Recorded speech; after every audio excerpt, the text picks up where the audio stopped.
It's a short week for us, too, on the Locked On Arizona Cardinals podcast. Brack, Alex Clancy, and people are already starting to discount a potential Arizona Cardinals victory on Thursday Night Football over the Green Bay Packers. We go full Friday prediction mode here on Wednesday's edition. Let's get into it. Locked On Cardinals.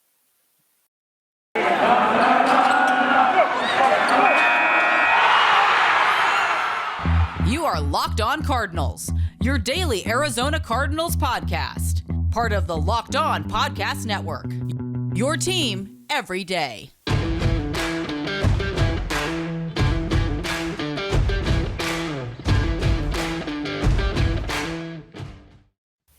Rise up, Red Sea. We're just a day away from the Arizona Cardinals kicking off Week 8 of the NFL season, aiming for 8-0 to start the season. In come Aaron Rodgers, the Green Bay Packers, potentially without their top playmaker and Davante Adams. We'll talk about what this game could potentially look like without Adams in the lineup. We kind of talked about it a little bit yesterday as we did a little impromptu bonus episode. Please check that out on YouTube. We do appreciate you making Locked On Cardinals your first listen. Like, you have so many choices as far as what you can put on in your ears or on in the car or whenever you commute in the morning, and you choose us, and we appreciate that. Brack, Alex Clancy. Follow us on Twitter at Locked On AZCards, at BOBRECK, and at Clancy's Corner. Great content on all those follows. But already starting to feel the excuses pile up on, the Arizona Cardinals gift wrapped it another win in the 2021 NFL season. I don't care. I don't care. The NFL is hard. It's tough. It's week by week basis, and the Arizona Cardinals are, and Alex brought this up off air. It's like the Phoenix Suns run to the NBA Finals. You didn't have to face some key opponents all along the way, but you take it. It's part of the game.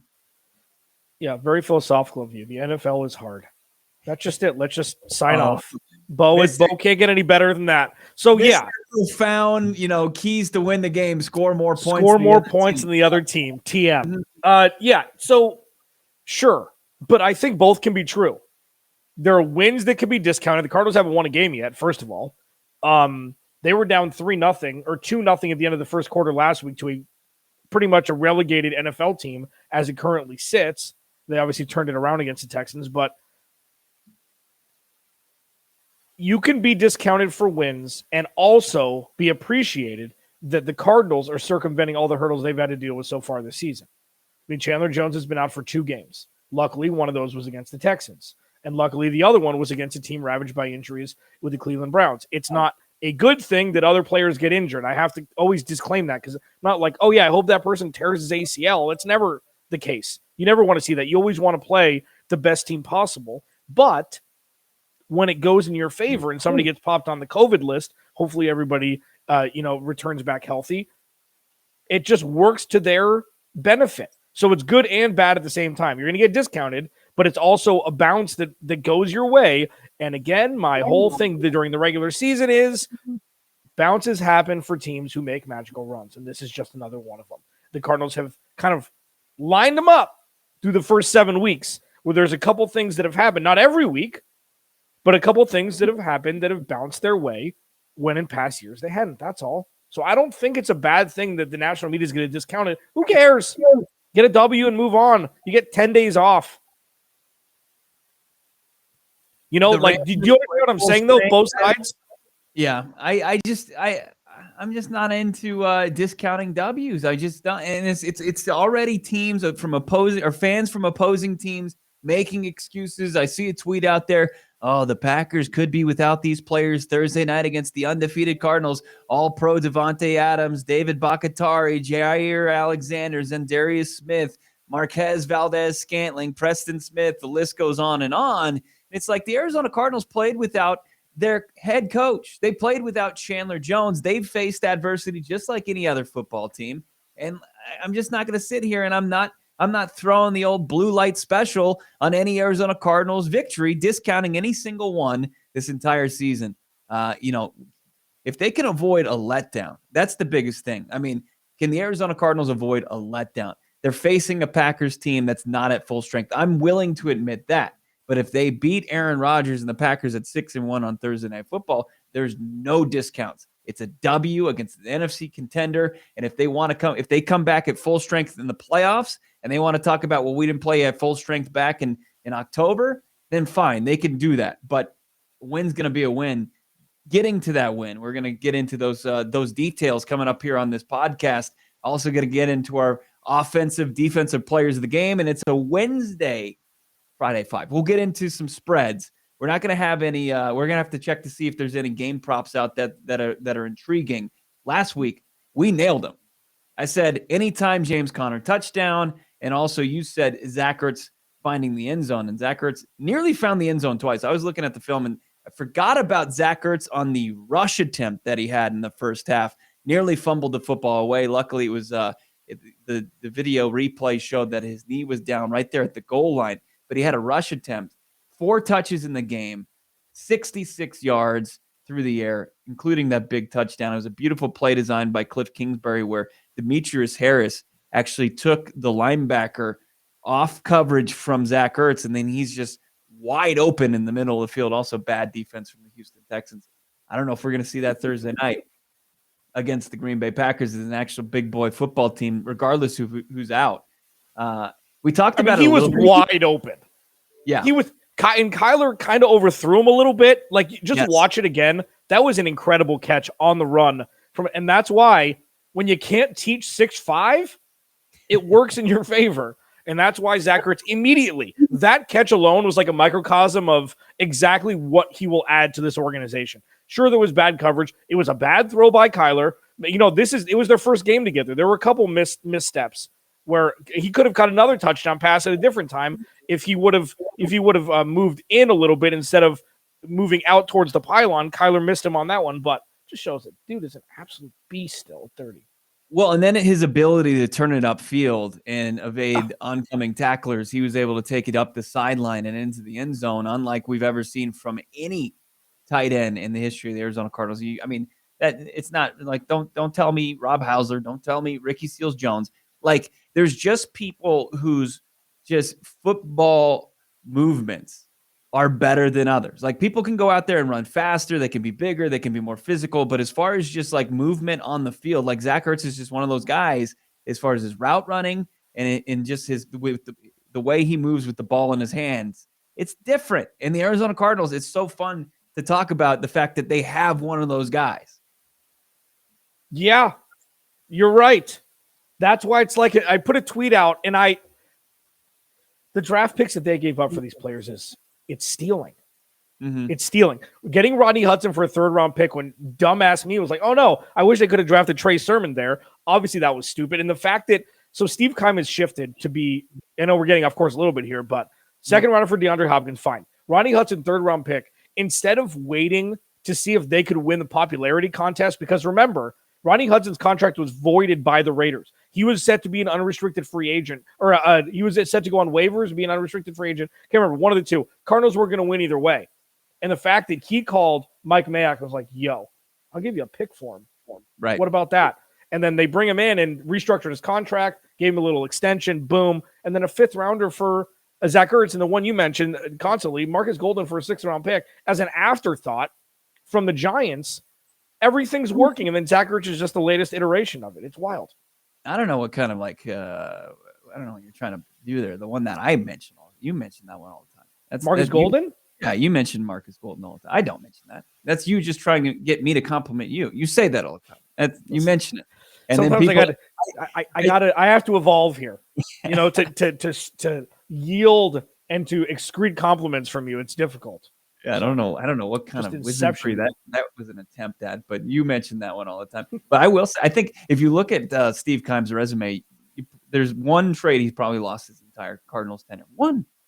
And that's the trade up for Josh Rosen. That's it. Yeah. That's the only trade that was bad. That was the only Andy Isabella. Like imagine if you add, because they would have traded for DeAndre Hopkins regardless. I'm a firm believer of that. If you turn Josh Rosen into DK Metcalf or Terry McLaurin, you know what? Give him the Bill Self contract in perpetuity. At that point, it's like, what can you say? Yeah, it's Nike with LeBron. Like it's your lifetime. Yeah. No about it. Locked On Cardinals, part of your Locked On Podcast Network, your team every day. Brack, Alex Clancy, hanging out with you on a Wednesday, the day before the Arizona Cardinals, the eve before Thursday Night Football. It's going to be exciting. It's coming to the desert in Glendale. The great lawn's going to be popping with some tailgating. You're going to have to navigate traffic. That's the only downside, but it's well worth it. Speaking of navigating traffic, maybe wasting some gas. If you buy gas, you need to know about the Get Upside app. Our listeners are making up to 25 cents every gallon of gas every time they fill up. Just download the free Get Upside app, the App Store, Google Play right now. Use the promo code Touchdown. You'll get a bonus 25 cents per gallon on your fill up. That's 50 cents cash back. Don't pay full price at the pump anymore. Get cash back using Get Upside. Just download the app for free. Use the promo code Touchdown and get 50 cents per gallon cash back on your first tank. Some people who drive a lot, they're making upwards of $200, $300 a month. You might make that much on the I-10 just trying to get out to Glendale on tomorrow night. Some people who drive a lot, as I said, $200, $300, the cash gets added right to your bank account or wherever you cash out, whether it's PayPal, e-gift card, or Amazon, other brands. Just download the free Get Upside app. Use the promo code Touchdown. Get that extra 25 cents, 50 cents on your first tank. The Get free Get Upside app. Brack, Alex Clancy, Locked On Cardinals. Thanks for making us your first listen each and every day, because we are talking Arizona Cardinals sometimes twice a day. We did a bonus episode yesterday, and we're gonna talk to you a couple times on Thursday. We'll have our crossover show, and then immediately after the game, or we'll have our halftime show, and then after the game, we'll have our post-game podcast. Already talking about that. We've got some great things in the works for you. You're going to get great content all day long. The Arizona Cardinals Thursday night contest against the Green Bay Packers. Yeah. Packers potentially missing Devontae Adams, but they're also potentially missing, as I went down that kind of list of people who could be out for them, a couple key cogs on their defense Jair Alexander, pretty much out. You've got a couple guys that you could look out. Preston Smith, the linebacker, Za'Darius Smith. I mean, those are some pretty key cogs on that defensive side of the football. I mean, even if the Green Bay Packers can score enough points, can they keep up with the Arizona Cardinals offense? No. I mean, Jair Alexander, he went on IR, right, a couple games ago. So is he eligible to return this week? Yeah, so he's going to be out for a while. The Packers defense is weird because sometimes they ball out and they look like this overwhelming force, especially with the pass rush. And then other times, Kevin King is getting just absolutely obliterated on the outside. And you just don't really know what defense they're going to put forward. But I'll tell you what, I think the Rams defense is better than theirs. So that's probably the best defense the Cardinals have faced. The 49ers had a really good game plan for that game. Yeah. Because they had, their quarterback obviously was lesser than in his first full start. It wasn't his fault. I don't see a defense that's going to stop the Cardinals on their schedule the rest of the year, except for the 49ers, maybe, and the Rams, but the Cardinals will be playing at home. Yeah, it's interesting because where their strength is in this defense, and surprisingly, it's a former Arizona Cardinal who's having a fantastic year for the Green Bay Packers. Devondre Campbell is the highest rated linebacker according to Pro Football Focus. He's nearly at 90. He's got 2 picks. He's got 2 forced fumbles, and he's I think like 4th or 5th as far as total tackles in the NFL. The guy is absolutely just balling out. But okay, so he takes away Zach Ertz on a couple plays. Who's going to cover on the outside? Who's going to cover DeAndre Hopkins? Who's going to cover AJ Green? Who's going to get Christian Kirk? It's just like the week by week problem that the Arizona Cardinals continually bring to opposing defenses. They don't have enough players to cover all these weapons for Kyler Murray. And I was looking at it. This is a Chase Edmonds appreciation, just little nugget. I mean, the guy is 3rd in the NFL as far as yards per carry. He's only behind Lamar Jackson and Tony Pollard. Lamar Jackson's a running quarterback, and then Pollard is a part-time running back. So more carries for Chase Edmonds. 3rd in the NFL. Cliff Kingsbury's boy, Chase Edmonds, is having a great year as long as he holds on the football. I know he's coughed it up a couple times, and in the 4th quarter, as they try to salt games away, the tandem of him and James Conner has been awesome. Exactly what you want. So if the Cardinals can get a lead and sit on it, I'm pretty confident that they can get this job done. just like they have against other solid teams. Yeah. And what is Chase Edmonds shifted into? The change of pace back. He's not an RB1.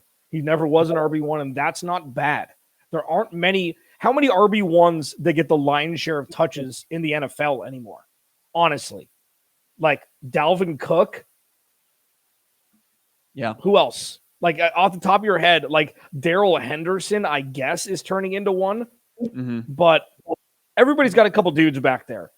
Yeah.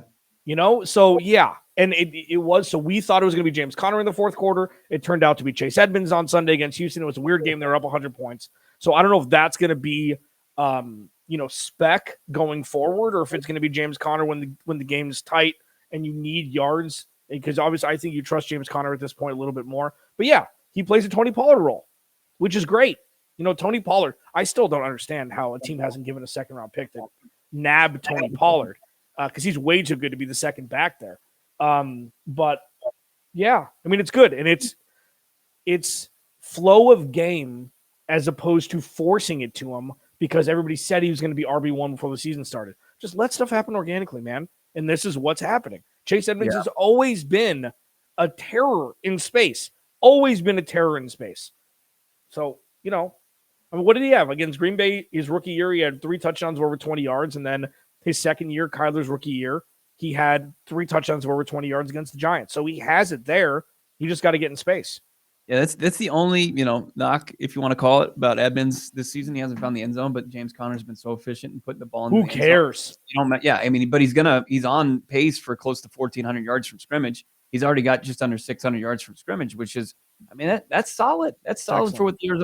And he's, as far as the amount of targets that he's pulling in, not a whole lot of balls that are thrown Chase Edmonds' way are hitting the turf. So he's just a solid running back for the Arizona Cardinals. And when I'm looking at this Green Bay Packers defensive secondary, it's like they're going to, Eric Stokes, who was he a second or third round pick out of Georgia? He's the guy that ran the blazing 40-yard dash, but he's kind of struggling his first year. Kevin King's questionable. He's the guy that he was burned by Tampa, as Alex pointed out in the playoffs last year. So like those are 2 guys that can be easily exposed by this Arizona Cardinals offense. But there's a way that the Packers can win this game.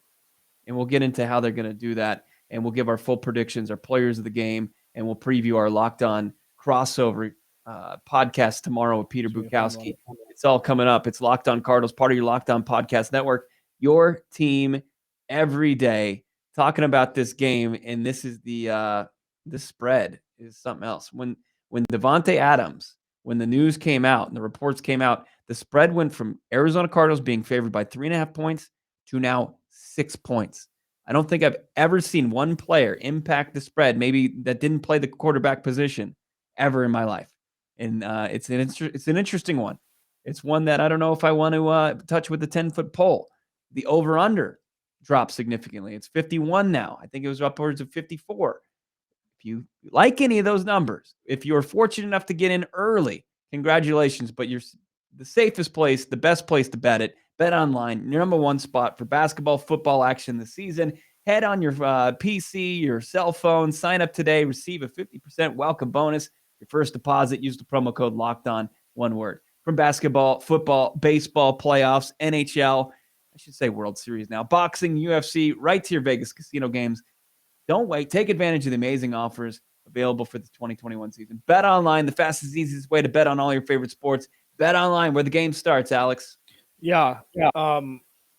Built Bar, there's no segue. I tried yesterday, and it was absolutely abhorrent. Built Bar is the best tasting protein bar ever. It's the healthiest candy bar you'll ever have. Ever. I said ever twice. If you haven't tried a Built Bar by now, you're missing out. Phoenix, there's going to be a distribution center here soon. It's going to be easier than ever to get Built Bars. They are really good. Like, this isn't Bo and me just slurping a sponsor because we have to. Like, we honestly, like, case in point. And I'll tell you about the flavors and everything. We talk about this every day. Brendan Clean of Locked On Sons and I met with a rep from Built Bar 6 weeks ago or so. He brought us 1 box of Built Bars with new flavors and stuff that we could try and talk about. He and I did a flavor draft. We did a flavor draft so we could split the box before parting ways because there are so many good flavors and everybody's got their favorites. Bo's, I think, is salted caramel, Mine's orange, which is seasonal, but there's a bunch of different seasonal ones that are all around. As of right now, Built Bar's coming out with limited time flavor every 3 to 4 days. So they're 18 grams of protein. They're all chocolate covered, 5 grams of sugar or less, 5 grams of carbs or less, and they're high in fiber. So it's everything you need. Go to built.com, use promo code LOCKED15, get 15% off your first order. Promo code LOCKED15 for 15% off at built.com. Also in the defensive secondary for the Packers, Rasul Douglas, who was on the Arizona Cardinals practice squad for a couple weeks. But, they're going to be hurting. They're going to be hurting. And it helps that the top corner, one of the top corners in the league is out. And then on the other side of the ball, we talk about Devontae Adams. We don't know much more about this. Is it a Chandler Jones situation where he had symptoms? We don't know. That's also a thing that I'm curious about. Chandler Jones had symptoms. It wasn't just a positive test. What's he going to be? What's his snap count going to look like? Is he going to be 100%? Is the lungs going to be able to withstand playing a full game for the Arizona Cardinals? He's missed 2 already. We'll see if he can get back in the backfield. Zach Allen, I think, is a sneaky good addition. Now we get to see Zach Allen, who's shown such a big improvement this season, and Jordan Phillips back in the lineup. It's just Cardinals getting healthy at the right time and winning the luck of the draw. As we our earlier conversation was in this podcast. Let's get into this game. And I think there's one path to victory for the Green Bay Packers. One, obviously their quarterback, he's efficient, pretty good. Balls out, takes care of the football. He finds these lesser known playmakers that he's been known. I've seen him tab Jeff Janis as wide receiver 1 and be in a playoff game before. They have to kind of rely on the other Aaron. It has to be an Aaron Jones day. Aaron Jones was kind of bottled up by Washington football team last week. He had just 19 yards of the Arizona Cardinals. The Arizona Cardinals have shown tremendous strides as far as their rush defense the last 2 weeks, but they haven't exactly faced an Aaron Jones caliber back. I mean, he's in the conversation with the guys that they faced in Derrick Henry, Dalvin Cook, and then Kareem Hunt. But it's going to be slow it down, and it has to be a sloppy game for the Green Bay Packers to have a chance in this one. I mean, sweet mother, the Cardinals have played some good players this year. Yeah. Like, they've played against a lot of good offenses. I mean, the names just rattle off flippantly. Oh, Derrick Henry, best running back in the league, bottled him up. Dalvin Cook had 1 good half. Yeah. And the thing is, it's Aaron Jones, but it's also A.J. Dillon. Like, A.J. Dillon, if you don't watch a lot of football, if you're not in fantasy football, A.J. Dillon is not a household name, but they were pretty close. I mean, they let Jamal Williams walk because they believed in A.J. Dillon. I feel like they're regretting that at this point because Jamal Williams was a very integral part to that offense. But there's not going to be a playoff for the run defense for the Cardinals from second 1 to the last second on Thursday because they have 2 very capable backs. Now, Aaron Jones, he's a bruiser-ish, but he's really shifted into this dual threat running back, catching the ball to the backfield and running. A.J. Dillon is a flat-out bruiser. He's going to run between the tackles. He's going to eat your lunch. And if the Cardinals don't have a good run defensive scheme, because you got to think that that's Matt LaFleur's game plan. Yeah. Just like the 49ers game plan was stop them. Like, we're going to focus on defense the majority of practice because that's the only way you're going to win is to keep the game in the teens. Aaron Rodgers and Matt LaFleur, Aaron Rodgers may have a very pedestrian pass total if they can keep it close on the ground because that's got to be the game plan. If Devontae Adams isn't going to play. And I will say one thing, having COVID, your lungs aren't right. And I know I'm not a professional athlete. I know it's different for everybody else. Okay.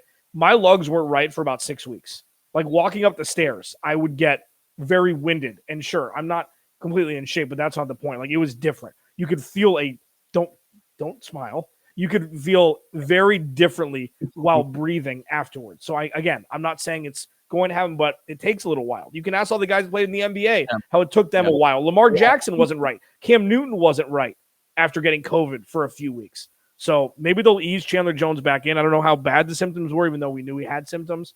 The fact that he was vaccinated will probably help, but just putting a button on that. Yeah, I think you're going to see Aaron Rodgers in this offense be able to move the ball a little bit more so than we've seen the last couple of weeks. But they haven't been efficient in the red zone. The Arizona Cardinals can continue that, maybe have them rely on Mason Crosby more than Aaron Rodgers and Aaron Jones finding the end zone. That's going to bode well for the Cardinals. Let's get into full prediction mode here. I think the Arizona Cardinals can win this game. Can they approach 30? I absolutely believe that. I think that they win this game 32-18 over the Green Bay Packers. So they cover the bigger spread. And then they just come under the over-under 51 at 50. Yeah, I mean, I think it's going to be closer than that. 6 is gross. It'll probably shift, by kickoff Thursday night. I would assume it'll drop down to like 5.5, right when all the players that will play for the Packers. And again, if Devontae Adams somehow gets 2 negative tests in 24-hour span, he'll play in that. Obviously, it'll drop down. I think the Cardinals put up like 27-20, something like that. Because you're right. I mean, Aaron Rodgers is really good. He's perennial, obviously all pro, everything. He's able to put up points. He'll be able to put up 2 touchdowns in his sleep, regardless of how good the defense is, unless the Cardinals just absolutely 49ers them and boat race their offensive line. If David Bakhtiari doesn't play, obviously that's a big deal. I think he's been out. I'm not sure. This isn't Locked On Packers, so I'm not exactly sure at this point. But, I mean, unless they can eat in Aaron Rodgers' kitchen and keep him to like 6 points, I feel like, the Packers will put up 2 touchdowns in their sleep, just against any defense. I like the linebackers in this game for the Arizona Cardinals. I'm a big Isaiah Simmons guy on Thursday Night Football. I think his speed can neutralize Aaron Jones trying to get outside and get those big runs. I'm going to take Isaiah Simmons as my defensive player of the game. Offensive player of the game, it's going to be a big day for Kyler Murray, but as far as, receivers go, I got a feeling about the young man, Rondale Moore, on Thursday night. Yeah, you've been on a hot streak. Defensively for me, who's going to get a pick? Aaron Rodgers is going to throw 1. Who's it going to be? I would throw up instead of taking Robert Alford. I'm going to take Jalen Thompson. I like Jalen Thompson a lot. And it's interesting. He's a couple years behind Budda Baker on the Budda Baker path, not to, all pro level, but name recognition. I feel like at the end of the season, Budda Baker and Jalen Thompson will be looked at as the best safety duo in football. And it's slowly starting to get there. He's been healthy. He's obviously a ball hawking. The dude is a tackle machine. We saw him with another excellent big tackle for loss last week. I think it's going to be Jalen Thompson. Then offensively, I feel like it's not necessarily numbers wise, but I feel like we're going to see when the Cardinals need to have a sustained drive at the end of the game, up a score or something, it's going to be James Conner. This is the LeGarrette Blount effect that I've constantly talked about over the last couple of years. A guy you can give the ball to 10 times in the fourth quarter, get consistent first downs, and keep an all-world quarterback on the sideline. That's the only real way to stop Aaron Rodgers, regardless of how good your pass rush is, et cetera, et cetera, et cetera. The guy is Houdini. Keep him on the field, keep him cold, keep him off the field, keep him cold. That's the way to do it, James Conner. Yeah, and I think if the Arizona Cardinals can beat them early, the first half, and kind of take their life away, that this is a Packers team that's been hit with a lot of adversity this week, that they might just kind of like, okay, let's pack it in. Let's shut it down. Very slow starts at home, Bo. Yeah. 3 games in a row, very slow starts. Minnesota, they were down 20-3. San Francisco, they never got to a fast start, or they never were fast at all, and then they were down 2-0 to Houston after 1 quarter. Let's see if we can get a shift there while we're watching. Yeah. The issue early on was third quarter offense. Let's see if first quarter offense at home, they can kind of, buck that trend. All right. Yeah, we're going to get a full breakdown and insight on this Green Bay Packers team tomorrow. Our Locked On crossover with Peter Bukowski. Looking forward to that. Make sure you're following along on Twitter at Locked On AZCards, at Clancy's Corner, at BOBRAC to follow me, Bo Brock. Now that you've listened to Locked On Cardinals, made it your first listen, make Peacock and Williamson your second listen. Get all the insight and whirl around the NFL. We'll talk to you for our crossover tomorrow.